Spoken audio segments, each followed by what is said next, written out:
El estudio de los diferentes tipos de personalidad ha sido un tema que ha ocupado la agenda de la psicología desde que existe. Mucho antes de esto, las diferentes culturas y tradiciones han tenido sus formas de explicar las diferencias individuales.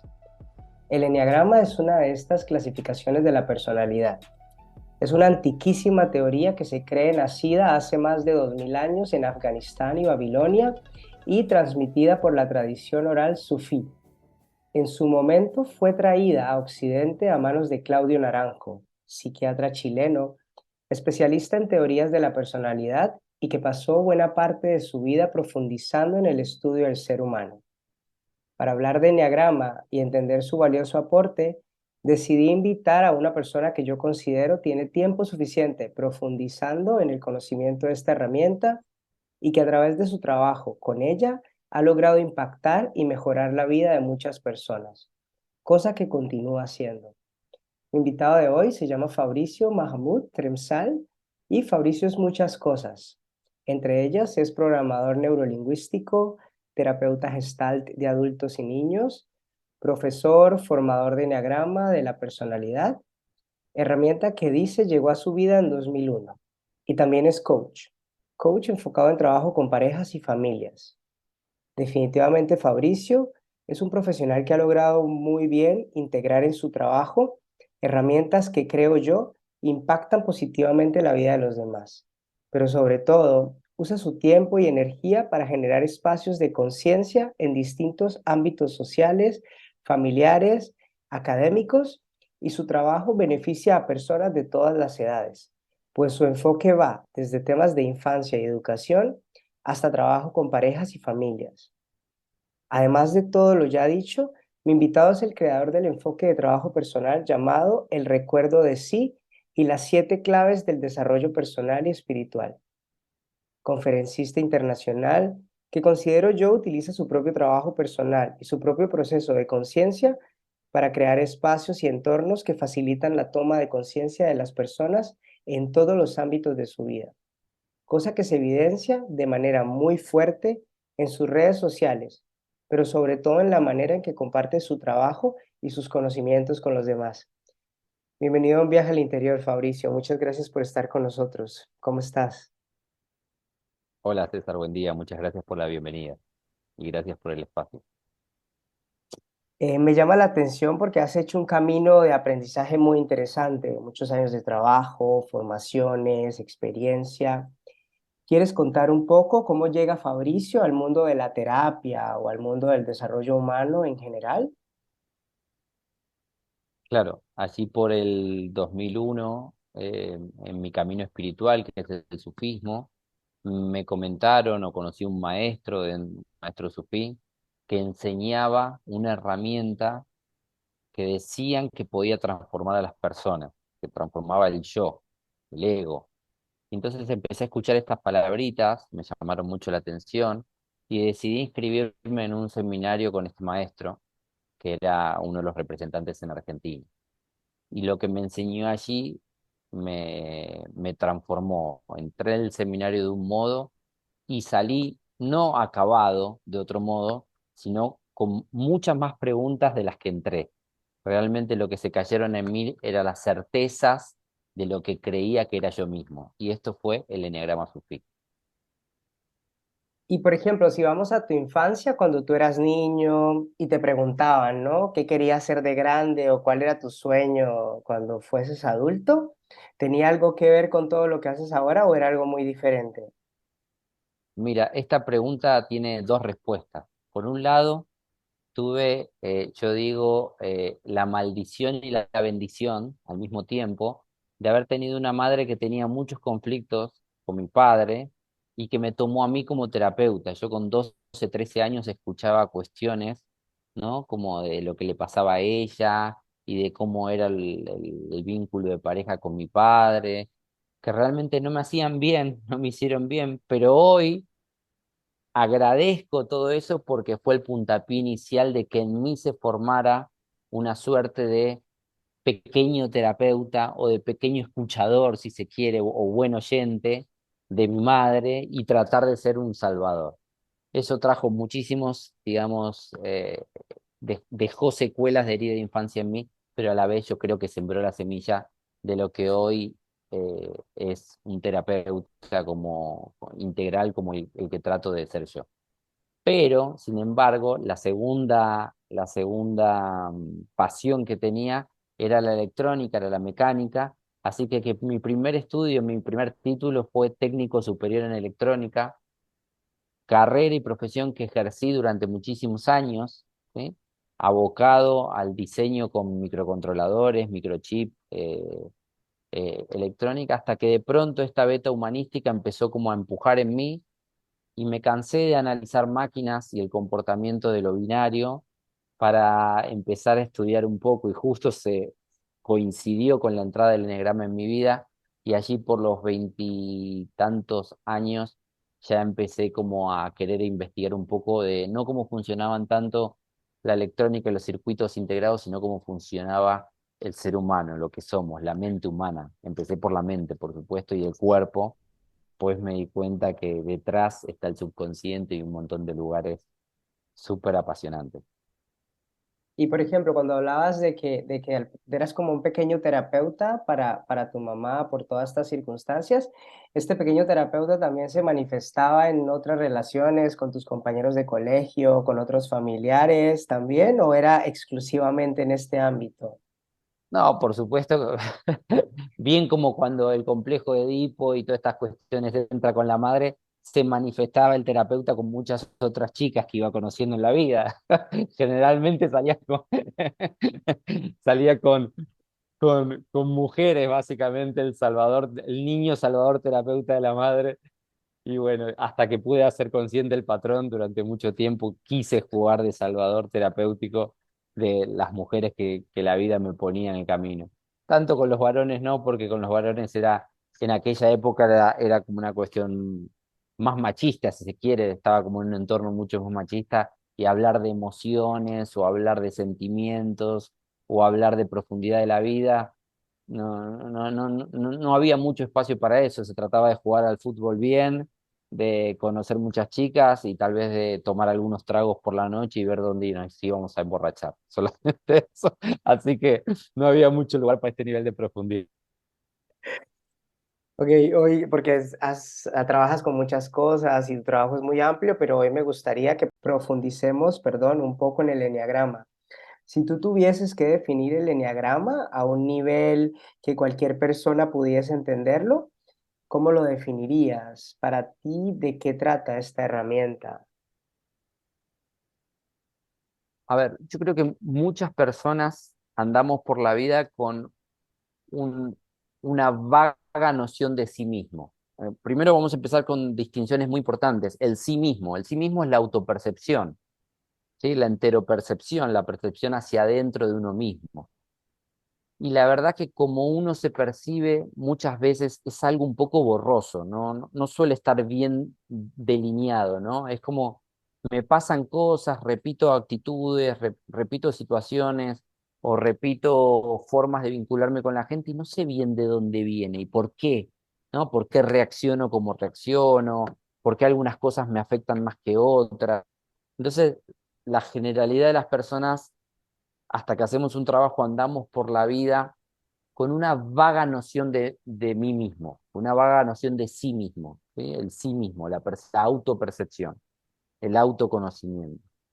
El eneagrama lo que tiene es como si yo te pudiera decir, César, bueno, mira, voy a darte un manual de instrucciones de ti mismo. Es decir, voy a decir, César, ¿sí?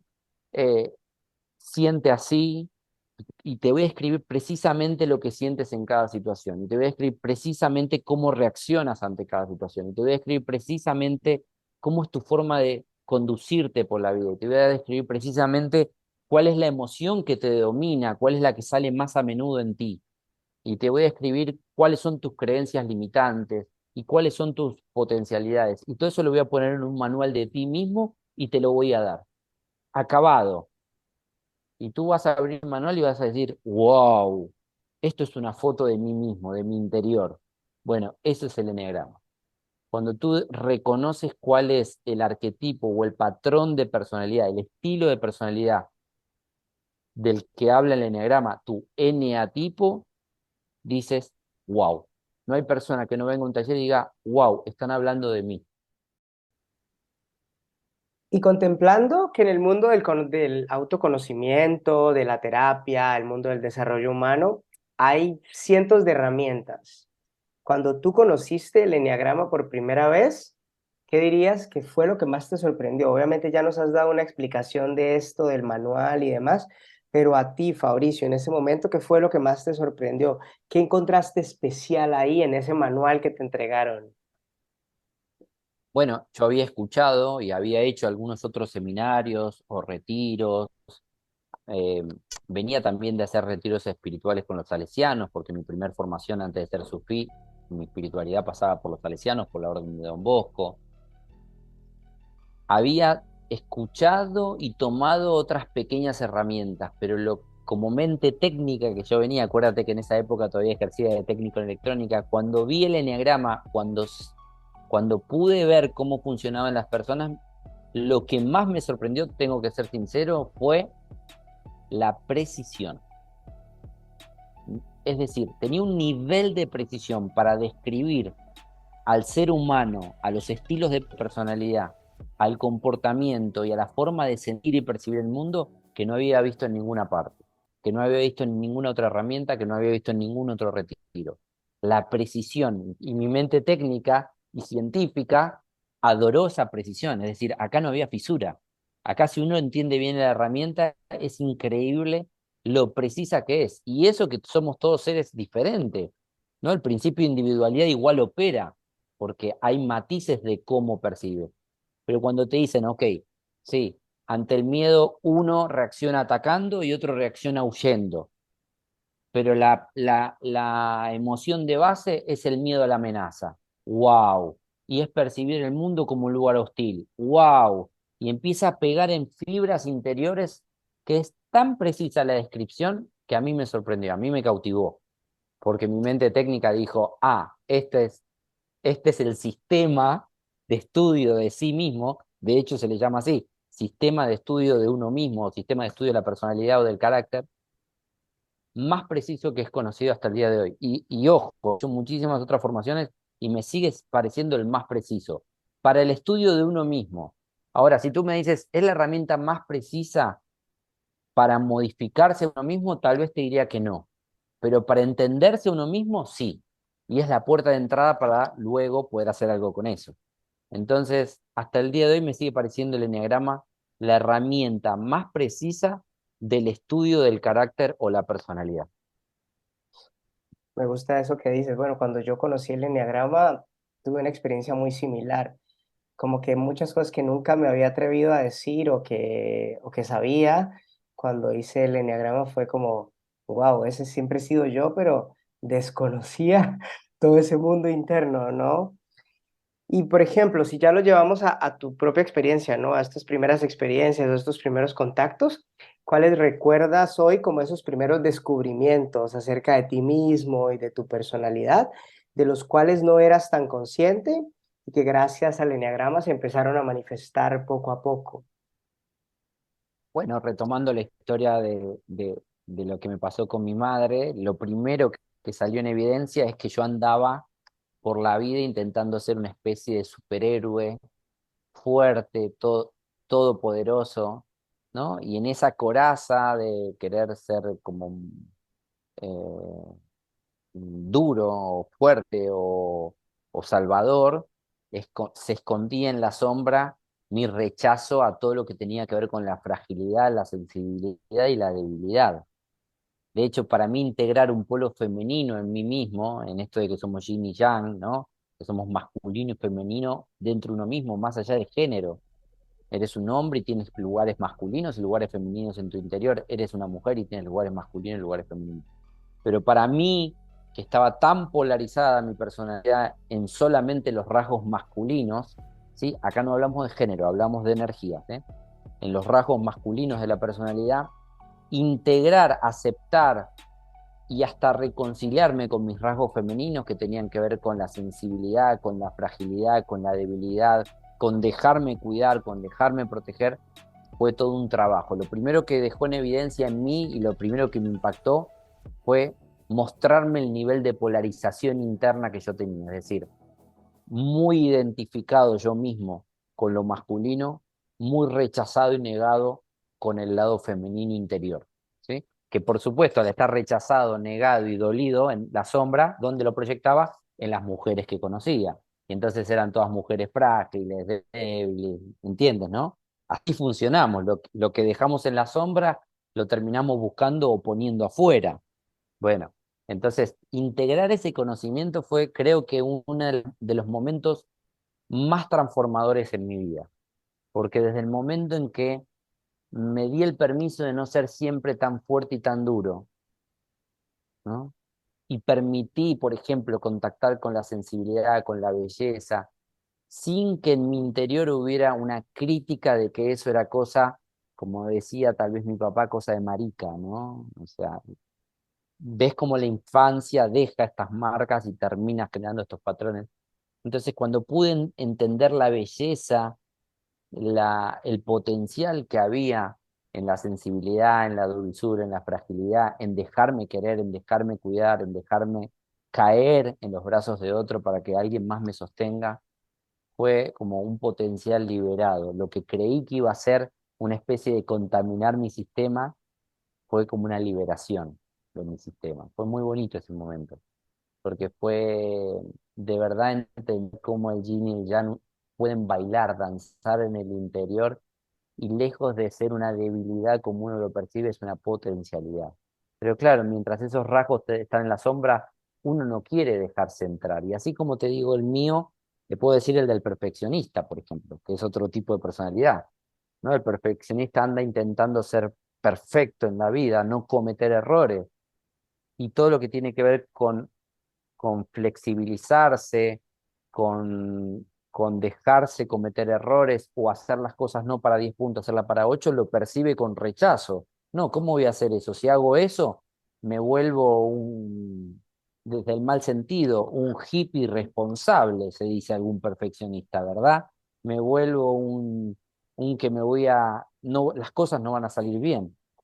Entonces hay rechazo a esa parte de sombra, pero claro, cuando un perfeccionista puede dejar entrar la flexibilidad, el permitirse el error, al contrario, se libera un potencial, tú los ves florecer.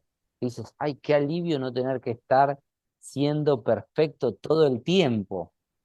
Claro, todo lo que está en sombra nos da miedo porque es desconocido en nosotros, como te digo, el rasgo de la debilidad, como te digo, el rasgo de la flexibilidad, como te digo, el rasgo de la seguridad, la confianza o la inseguridad.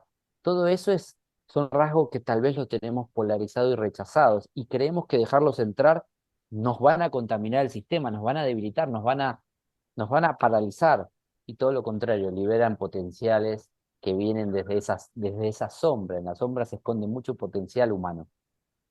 Cuando uno trabaja con una persona o cuando vamos a terapia o cuando trabajamos con un profesional en una sesión individual, es mucho más fácil, creo yo, hablar de estas cosas o que surjan estas cosas.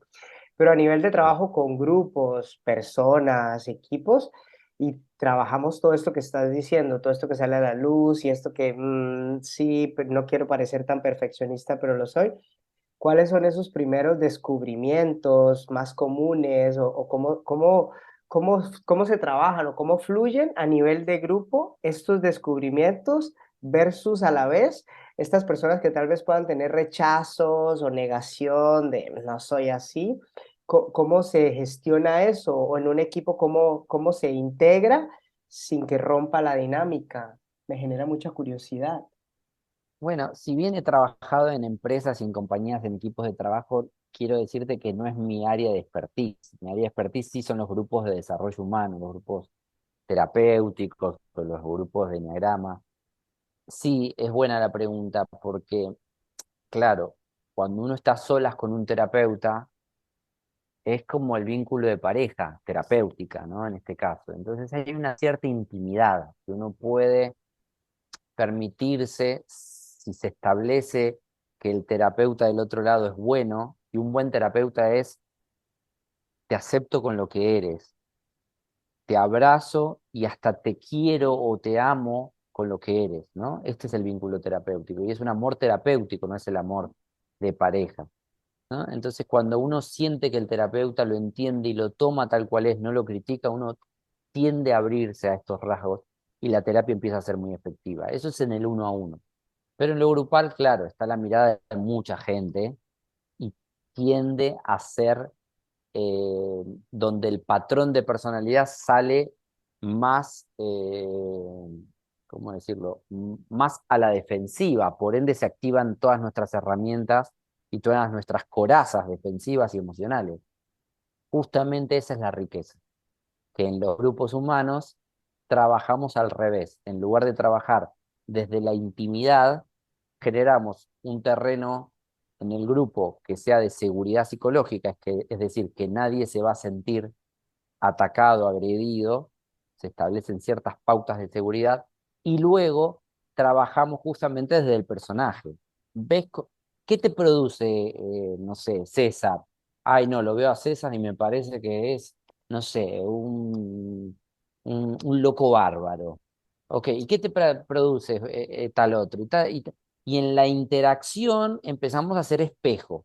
El trabajo en grupo es un trabajo de espejos que te espeja César, que te espeja Fabricio, que te espeja Juana, Julieta, qué te va espejando cada uno. Y en eso vamos descubriendo por qué de César yo veo lo que veo, por qué no veo otra cosa, ¿no? Entonces, en el grupo escucho que Fabricio ve de César que tiene pelo largo y le llama la atención eso, y otro ve de César que tiene mucha sensibilidad, y otro ve de César que es muy introspectivo. ¿Y por qué cada uno particularmente hace un recorte de César muy particular? Bueno, eso habla de mí, no de César. Que yo haya visto el pelo largo tiene algo que ver con mi relación con el pelo largo, por ejemplo, ¿no? Y que el otro haya visto la sensibilidad tiene que ver con su sensibilidad. Y ahí en los grupos empezamos a tener momentos ajá, momentos de darse cuenta, de darnos cuenta por qué en los grupos nos pasa lo que nos pasa y por qué reaccionamos como reaccionamos. Es un trabajo como de decir, bueno, ahora que lo ves en el afuera, en la vidriera, mira hacia adentro, qué reflejo hay adentro. Es un trabajo de espejo. Y por ejemplo, en estos ejercicios de espejo, bueno, dices que trabajas con grupos terapéuticos.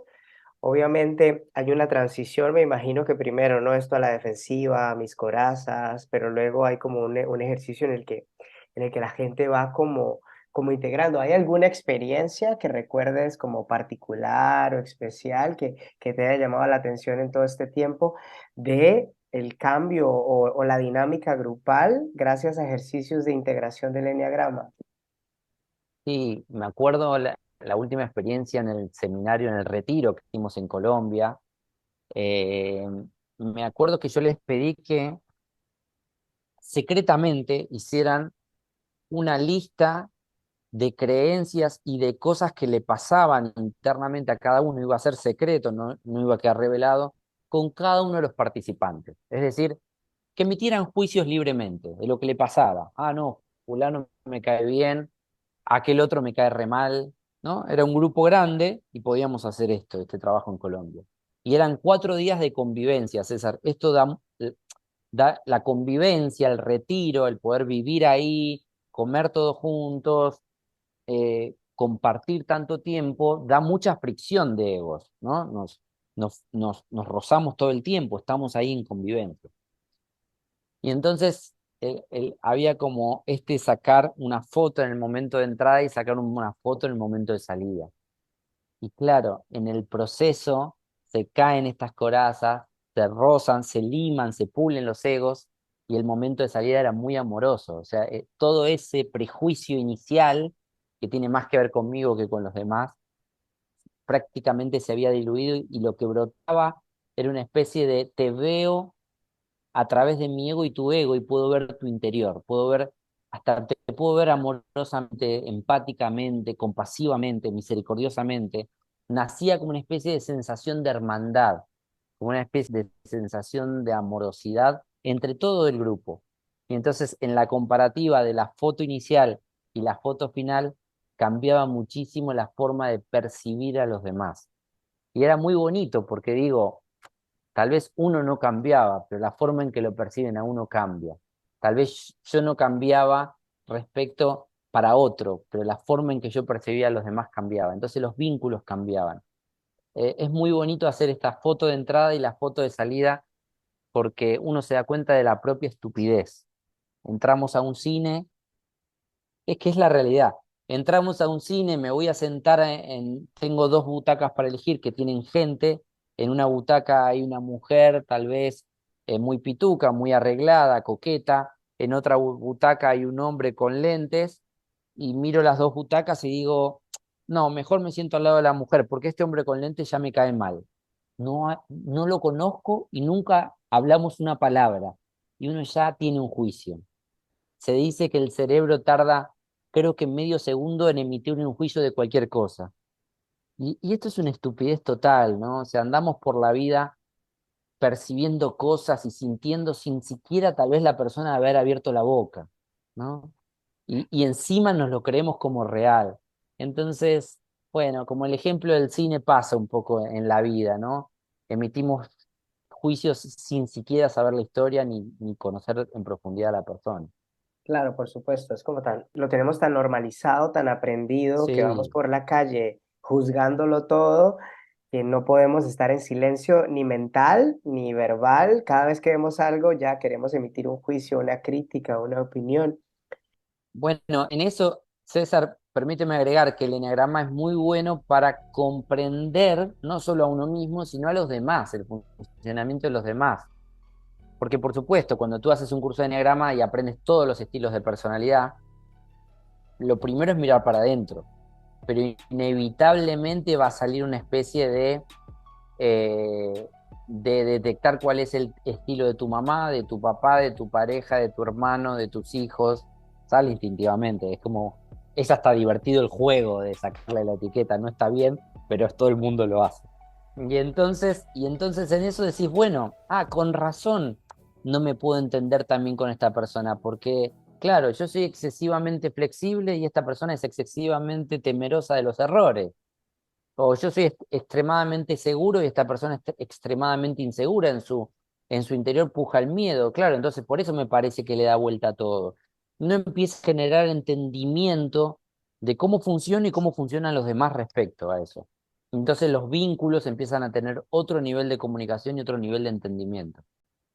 Casualmente iba hacia esta dirección la próxima pregunta, pero tú dirías que hay una dirección, perdón, una relación directa entre el eneagrama y el desarrollo de la empatía. O sea, quiero decir que si aprendemos más sobre el eneagrama o si después de este taller al que voy, a este retiro, yo sigo trabajando en el eneagrama, esta cualidad, bueno, no sé si la empatía es una cualidad o la podemos llamar así, pero que la empatía se convierte en algo, un valor mucho más marcado en las personas en el tiempo.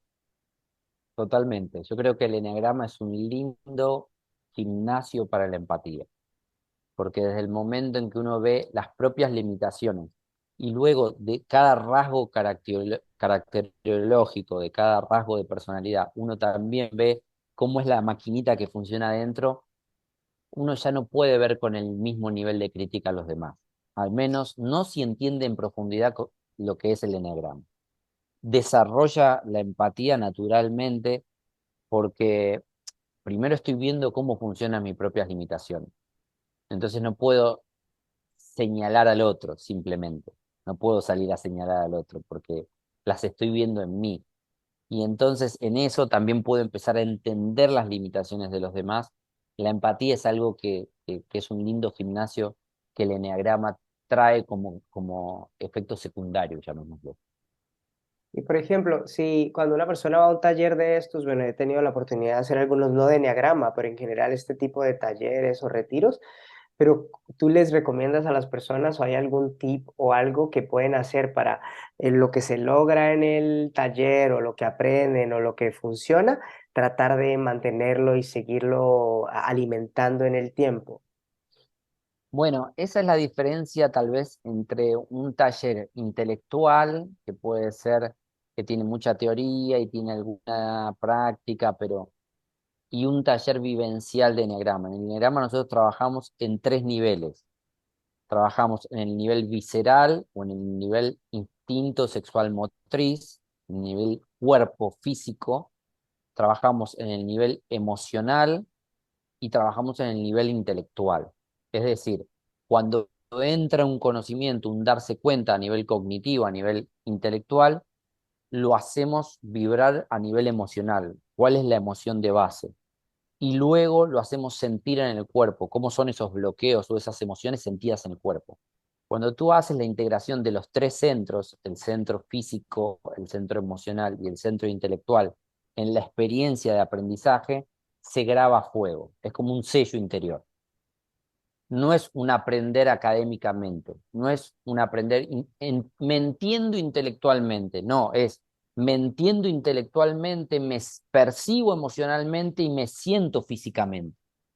Cuando ese darse cuenta, ese percatarse, ese momento ajá, tiene de los tres niveles, me entiendo, me siento emocionalmente y me percibo físicamente, se graba como una experiencia interna que atraviesa los tres centros y es muy fuerte el aprendizaje, o sea, genera cambios neuroemocionales, neurofísicos, neurocerebrales. Entonces, las rutas ahí ya quedan marcadas. Uno tiene que de verdad salir y olvidarse todo realmente para que esto no deje mella. Y así todo deja mella, porque una vez que lo ves, ya no eres ignorante a eso. Es como se te corre el velo de la ignorancia y no puedes dejar de verlo. Es como es tan acabado el entendimiento que dices, ok, ya está, ahora lo veo y no puedo dejar de verlo. Es como cuando uno dice, me voy a comprar un Fiat y no deja de ver Fiat en la calle. Es como, ya está, una vez que entró, es como todo golpea en el mismo lugar. Con esa explicación que acabas de dar, ya estoy pensando, yo creo que voy a ir a tu próximo taller, me ha generado mucho, mucho interés, mucha curiosidad. Cuando yo preparaba esta charla contigo, me vino como una frase a la cabeza, que es una frase de Gandhi que me gusta mucho. Y él decía algo así, como si quieres cambiar el mundo, cámbiate a ti mismo, ¿no? Porque el enneagrama es conmigo, pero hay otras personalidades. Para ti, ¿cuál es el poder de esta reflexión? Completamente de acuerdo. De hecho, la completo con otra que decía Gurdjieff, que fue uno de los que trajo el eneagrama a Occidente. Gurdjieff lo tomó de los maestros sufíes en Oriente y lo abrió en Occidente. Y él decía, tu nivel de ser atrae tu realidad. Es decir, del modo en que tú estás siendo en tu vida, va a traer las circunstancias de tu realidad. Y sea o no, porque esto puede decir, bueno, pero eso es un poco mente mágica, ¿no? Si yo cambio el forma que soy, mi realidad cambia. Y lo creas o no, o lo creas como una mente mágica o no, está demostrado de la neurociencia que en realidad no vivimos en el mundo real. Vivimos en un mundo introyectado, es decir, en lo que nos contamos y lo que nos decimos acerca de la realidad. Y entonces, si yo cambio mi modo de ser, cambia mi narrativa, mi guión de vida, cambia lo que me digo de las cosas, de las personas y de la forma en que vivo. Y cuando cambia el escenario lingüístico, el escenario de lo que me digo, cambia mi forma de percibirlo. Y cuando cambia mi forma de percibirlo, cambió mi realidad. La realidad que está allí afuera, de hecho, no es como la percibimos. No existen los colores. El color rojo es vibración de fotones, no existe el rojo. Existen partículas, fotones vibrando. La música que escuchamos, el canto de un pájaro, no existe. Existe vibración de aire que nuestro oído percibe como sonido. El sabor del café no existe como tal, son reacciones químicas que se producen en nuestra boca y los neurotransmisores. Entonces, realmente no hay una realidad allá afuera, sino que es lo que nos decimos, lo que nos contamos y la forma en la que percibimos. Entonces, cambiando nuestro nivel de ser, nuestra forma de ser interior, cambia la forma en que percibimos nuestra realidad y termina cambiando nuestra realidad. Eso que acabas de decir me hace pensar un poco, recuerdo cuando estaba en una formación de PNL que decían algo así como que hay una nube en el cielo y 1000 personas miran esa nube y la misma nube que es idéntica es una nube diferente para cada una de las 1000 personas, ¿no? Entonces me imagino que tiene que ver un poco con eso. Con respecto, otra parte de tu trabajo que me llamó mucho la atención es que trabajas mucho con parejas y familias. Esto es, ¿no? El enneagrama soy yo, me conozco a mí, esto es dinámicas, parejas, familias. ¿Cuáles son los retos más importantes que tú identificas en el trabajo que se hace ya en dinámicas familiares y estas dependencias, estos vínculos? Bueno, a ver, a nivel familiar trabajo mucho lo que tiene que ver con con el sistema familiar, es decir, las dinámicas que se producen, lo que se llama psicología sistémica, las dinámicas que se producen entre los vínculos familiares. ¿Para qué? Sobre todo tratando de eh, mejorar la forma en que las parejas crían hijos y cómo el vínculo conyugal o el vínculo de pareja no se deteriore. Esto es la parte de pareja. Y en la parte de lo que es infancia, adolescencia, cómo tener una crianza más consciente, es decir, algún tipo de rasgo de personalidad nuestros hijos, nuestras hijas van a tener un estilo de personalidad, van a tener un ego, van a tener un yo psicológico, van a tener un carácter, pero es que no es problema tener un carácter, es inherente a ser humano, porque algunos padres, madres, luego del enneagrama me dicen, bueno, ¿cómo hago para que mi hijo no tenga ningún ego, ningún yo, ningún eneatipo?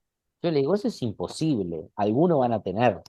Entonces, ahora, es que no es problema tener un ego, tener un yo, el problema es cuando los bordes del ego o del yo se rigidizan. No es problema tener un carácter, sino cuando mis bordes del carácter se vuelven rígidos, es decir, se vuelven fijos y no puedo salir de ese patrón de personalidad. Ahora, si podemos enseñarle a los niños que formen un carácter, pero que tenga bordes flexibles y que puedan experimentar en los límites de la personalidad e ir ampliando los límites de la personalidad, eso hace que no sean seres limitados, no sean seres estructurados, fijados, rígidos en la personalidad. Cuando uno dice, tiene un carácter muy fuerte, muchas veces eso se ha interpretado como una especie de virtud, lejos de ser una virtud, es un carácter muy enfrascado en sí mismo y sus bordes son rígidos y prácticamente es muy difícil que tenga algún tipo de cambio. Entonces, en realidad no es el problema del carácter, es la rigidización del carácter. Eso sí es un problema. Porque cuando uno explora los límites de la personalidad, en cuanto uno se acerca o toca el límite se expande. Cuando tú tocas tu límite, tus fronteras, tus sombras, el límite se expande. Y entonces así vamos expandiendo lo que somos, porque internamente somos seres ilimitados. Si yo mañana amaneciera en una cama de hospital con amnesia total, dirían Fabricio, con amnesia total, dirían Fabricio y yo ni siquiera me doy vuelta, porque Fabricio también es algo aprendido. Si uno pudiera hacer un reset a la memoria, uno no sería una personalidad estanca, ¿entiendes? Entonces, lo lindo es que internamente sí somos seres ilimitados, sin límite, y cuando uno explora las fronteras de la conciencia, las fronteras, como decía Ken Wilber, las fronteras de la conciencia, las fronteras de la personalidad, las fronteras del yo, las fronteras del carácter, en cuanto uno llega al límite, el límite se expande y se expande y se expande. Y entonces, en lugar de tener nuestras ovejitas internas pastando en un pequeño corral, el corral se vuelve y la pradera se vuelven muy expansivos.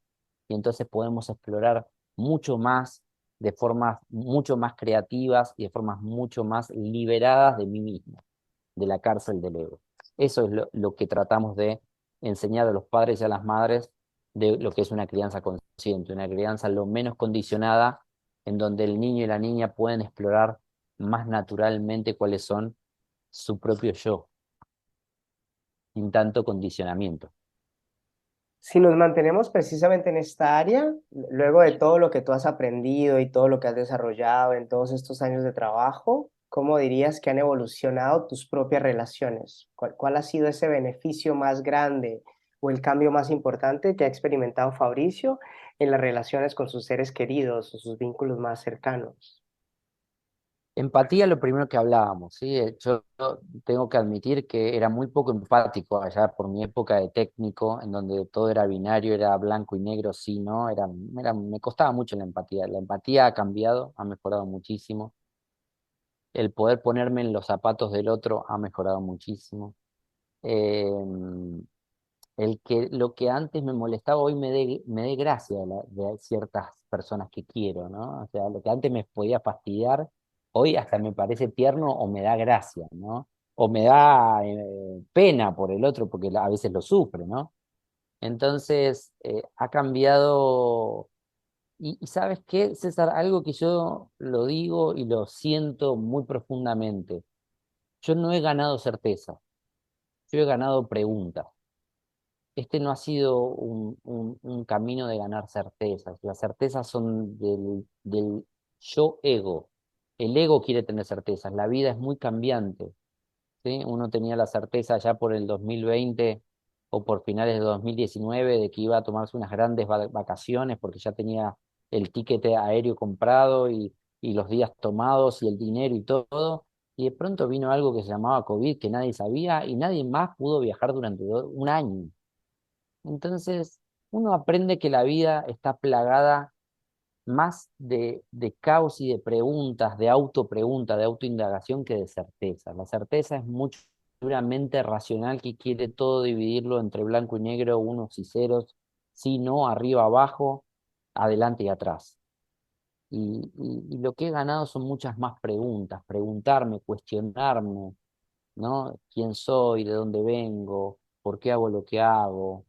Eh, Eso creo que es lo más valioso, que no ando por la calle lleno como de una impostura de yo lo sé y estoy lleno de certeza, sino todo lo contrario, lleno de dudas, de curiosidad y de ganas de sorprenderme.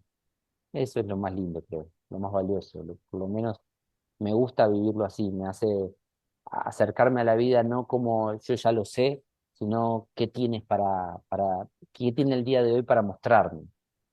Qué interesante eso que hablas de la curiosidad, porque me gusta mucho, es como la manera en la que lo planteas, que a veces estamos como que esas preguntas que a veces nos pasan, que son más desde la autoexigencia y desde por qué no lo hice diferente, o estos cuestionamientos que más bien suelen ser como una tortura, llevarlas a la curiosidad, ¿no? Eso me gusta mucho, eso que acabas de decir. Bueno, aquí me gustaría así dejarles un tip a la audiencia. Si te estás autoindagando, autoobservando, ¿sí? O sea, estás trabajando en ti mismo en la autoobservación, en el autoconocimiento. Y es una autoobservación o un autoconocimiento que sale con mucha crítica interna, con mucha juzga, con mucho juicio interior y con mucho maltrato, no ese es el camino. La autoindagación, la autoobservación es, es un lugar de observación neutra. Es como la observación eh, de un testigo interior. Porque si hay mucha autoindagación, pero a la vez hay mucha autojuicio, autocrítica, autodesvalorización, eso también es otra trampa del ego, darse duro. ¿Sí? Por supuesto que uno tiene que observarlo y hacer algo con eso, pero si te estás dando duro, simplemente estás cambiando. No hago esto y ahora me critico con esto. Entonces estoy cambiando una trampa de ego por otra trampa de ego, que es el crítico. Ok, ya no soy el que reacciona, pero soy el crítico del que reacciona, ¿no?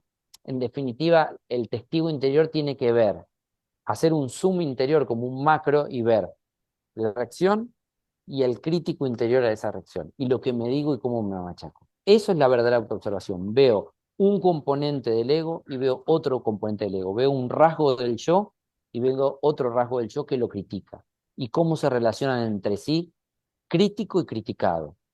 Eso es una observación de testigo interior neutra que puede trabajar con todas las áreas de la personalidad, porque si no, solamente estamos dejando de ser esto y identificándonos con esto otro. Es decir, dejamos el consumo del tabaco para consumir alcohol o dejamos el consumo de una sustancia para pasar a consumir otra. Claro, no, ya no me drogo pero ahora estoy lleno de psicofármacos para no drogarme. Entonces digo, es reemplazar una cosa con otra. Al principio está bien, pero no es el trabajo acabado. El trabajo acabado es el testigo interior que no juzga los mecanismos internos, sino que los va trabajando y disolviendo con amor, con aceptación, con entendimiento, con conciencia. La misma luz de la conciencia va disolviendo los mecanismos de sombra. Pero si no, es como el trabajo se vuelve muy una tortura, lo cual también nos engancha en un círculo de sufrimiento, de neurosis, si se vuelve una tortura interior. Muchas gracias por esa aclaración que acabas de hacer, porque es verdad, ¿no? A veces, pues, nunca lo había escuchado de esa manera, pero a veces tenemos la tendencia a creer que somos muy introspectivos y que nos escuchamos, pero hay esto, ¿no? No es una escucha tan empática, sino que es más una crítica constante que la llamamos introspección, pero no necesariamente sea una verdadera introspección. Al principio hablábamos un poco de lo que soñabas cuando eras niño y luego hablamos de analizar máquinas y electrónica. Y con todo esto que tú has recorrido hasta hoy, ¿qué es lo que más te sorprende a ti de todo lo que has logrado en estos años? De verte en máquinas y ahora todo lo que has ido logrando a través de tu trabajo en la vida de tantas personas, que no solo lo haces en tus terapias, sino que también lo haces en las redes y en todos los espacios donde tienes la oportunidad. ¿Qué más me sorprende de todo este viaje? A ver, lo que más me sorprende, creo que al día de hoy, es que cada vez más me doy cuenta la importancia de volver a un estado natural, a un estado del niño interior, ¿no? Un estado puro, un estado de inocencia, un estado de sorpresa, al estado del juego, al estado de la experiencia. O sea, hoy valoro mucho más lo fenomenológico, la experiencia, que cualquier concepto que yo le ponga a lo que está ocurriendo. Es decir, hoy aprecio mucho más el momento presente como una especie de joyita, de joya, de perla, que cualquier razonamiento acerca del momento presente. Es decir, cualquier pensamiento acerca de lo que está pasando entre aquí, entre tú y yo, creo que debilita lo que realmente está pasando entre tú y yo. Entonces, en este momento presente. Entonces, creo que lo que más me gusta del día de hoy es cómo ir sintiendo ese sabor instante a instante de intentar, porque no siempre me sale, de intentar transitar la vida, de intentar transitar la vida con una especie de cuenta en blanco, con una especie de papel en blanco, con una especie de cuenta en cero. ¿Sí? Me acerco al siguiente instante como un papel en blanco y confío que el instante va a escribir lo que tenga que escribir. Pero no es una hoja en blanco, no es una hoja que ya viene escrita previamente. Y entonces evito en mí mismo, por ejemplo, juzgar la situación, juzgar las personas con mi propio pasado. No, César se parece a otro entrevistador que me entrevistó el año pasado y me acuerdo que en ese... No, no, no, no, no, no. César es César y este momento es único, ¿no? Y me tomo este café y el sabor de este café no es el sabor del café de ayer, es el sabor de hoy, ¿no? Porque me encuentra de un... Entonces se abre una especie de saborear constantemente el ahora, el ahora, el ahora. Y eso creo que hasta se vuelve adictivo porque es muy hermoso, es como no contaminar lo fenomenológico, no contaminar el ahora, no contaminar el presente con toda mi anécdota, con toda mi historia, con todo mi pasado, porque realmente, más allá de lo anecdótico y de la experiencia que puedo acumular, el ahora es el ahora y tiene sus reglas particulares. El ahora funciona en el ahora y tiene solo reglas del ahora, no son reglas del ayer. ¿Sí? Y entonces tal vez siempre me va bien con el Zoom y y hoy toca bloquearme y no saber qué decir. Y bueno, es el ahora, tiene sus reglas. O tal vez lo contrario, siempre no me salen las palabras y hoy me salen y fluyen. Es que no lo puedo condicionar el ahora, no lo puede, el ahora tiene sus reglas particulares. Y estar con esa sorpresa y con esa avidez de sentir el sabor presente. Y el encuentro contigo es un encuentro contigo especial, único y diferente con el de cualquier otro. Y el próximo será también especial, único y diferente. Pues Fabricio, muchísimas gracias, muchísimas gracias por tu apertura, sobre todo por tu generosidad con todo lo que nos has compartido hasta este momento. Me llevo muchísimas cosas. ¿Hay algo que no hayas dicho, que no hayas compartido, que te gustaría compartir en este momento? Sí, hay muchísimas cosas que no he dicho y no he compartido, como como la vida misma. Muchísimas cosas. No, simplemente César, agradecerte por lo atinado de tus preguntas, por la profundidad de tu espacio, de lo que investigas. Mira, hoy en día juego el juego de las redes y tengo que publicar y generar contenido y comunicarme a través de esa vía, pero creo que me gustan las personas como tú que intentan traer valor, es decir, una publicación de valor, algo que nutre al ser humano, que aporta a la humanidad, ¿sí? Está buenísimo matarnos de la risa con los reels, pero diferente es tomar una publicación o tomar una entrevista de valor. Así que súper agradecido con el trabajo que haces y muy afín y en resonancia con eso. Así que a disposición tuyo cuando quieras. Y muchas gracias por lo que acabas de decir. Coincido mucho contigo. Es lo que intento a mi manera. Y si las personas que escuchen este espacio, que escuchen esta entrevista, que no te conozcan, quieren saber más de ti o conocer más sobre tu trabajo, ¿dónde y cómo te pueden localizar? Bueno, tanto en Instagram como en YouTube, el arroba es soy Fabri M de mamá, T de tío, soy Fabri MT. Y lo mismo, www.soyfabrimt.com, mi página web. En cualquiera de esos medios me encuentran, publico contenido, si bien me cuesta la tecnología y toda la cuestión esta porque genera mucha contaminación visual, pero bueno, intento publicar contenido de valor como haces tú. Así que bienvenidos a sumarse a mis redes, bienvenido a verme por el canal de YouTube. Soy Fabri MT o en la página web www.soyfabrimt.com. Gracias César, gracias a la audiencia, gracias a este espacio y a tu disposición cuando quieras. Gracias, Fabricio. Nuevamente agradecerte de tu tiempo y agradecer a todas las personas, a todas y a todos, por haberse tomado el tiempo de escucharnos y espero que nos acompañen en el siguiente episodio de este viaje, nuestro viaje al interior. Namaste.